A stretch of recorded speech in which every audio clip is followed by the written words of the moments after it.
ये वो श्राप है जिसके कारण चांद की रोशनी खत्म हो रही थी और पूरी पृथ्वी पर अंधेरा छाने लगा था। शिव को तुरंत प्रकट होना पड़ा। ये कहानी शुरू होती है प्रजापति दक्ष से, जिन्होंने अपनी 27 नक्षत्र पुत्रियों का विवाह चंद्रदेव से इस शर्त पर किया था कि वह सभी के साथ समान व्यवहार करेंगे। लेकिन चंद्रदेव का सारा प्रेम और ध्यान सिर्फ उनकी एक पत्नी रोहिणी पर ही केंद्रित हो गया। बाकी 26 पत्नियों की उपेक्षा और दुख से जब उनकी शिकायतें प्रजापति दक्ष तक पहुंची तो क्रोधित होकर उन्होंने चंद्रदेव को श्राप दे दिया। तुमने मेरे वचन को तोड़ा है, जाओ, तुम्हारा सारा तेज, सारी कलाएं और तुम्हारी सारी सुंदरता धीरे धीरे खत्म हो जाएगी और तुम क्षय रोग से गलकर नष्ट हो जाओगे। श्राप तुरंत असर करने लगा। चांद का प्रकाश हर पल कम होने लगा, जिससे धरती पर वनस्पतियों और औषधियों का रस सूखने लगा। सृष्टि का संतुलन बिगड़ने लगा। अपने अंत को निकट देखकर भयभीत चंद्रदेव ने ब्रह्मा जी से उपाय पूछा। ब्रह्मा जी ने उन्हें गुजरात के प्रभास क्षेत्र में समुद्र तट पर जाकर महादेव की तपस्या करने को कहा। चंद्रदेव ने उस पवित्र स्थान पर एक शिवलिंग स्थापित किया और घोर तपस्या की। उनकी भक्ति से प्रसन्न होकर भगवान शिव प्रकट हुए। उन्होंने कहा,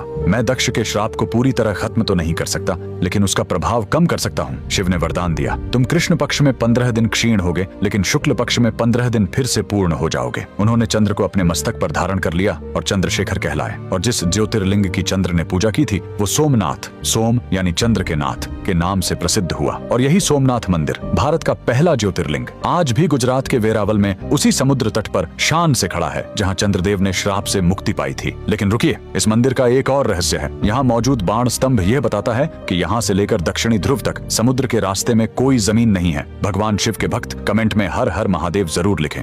से जुड़े रहने के लिए सब्सक्राइब और फॉलो करना न भूलें।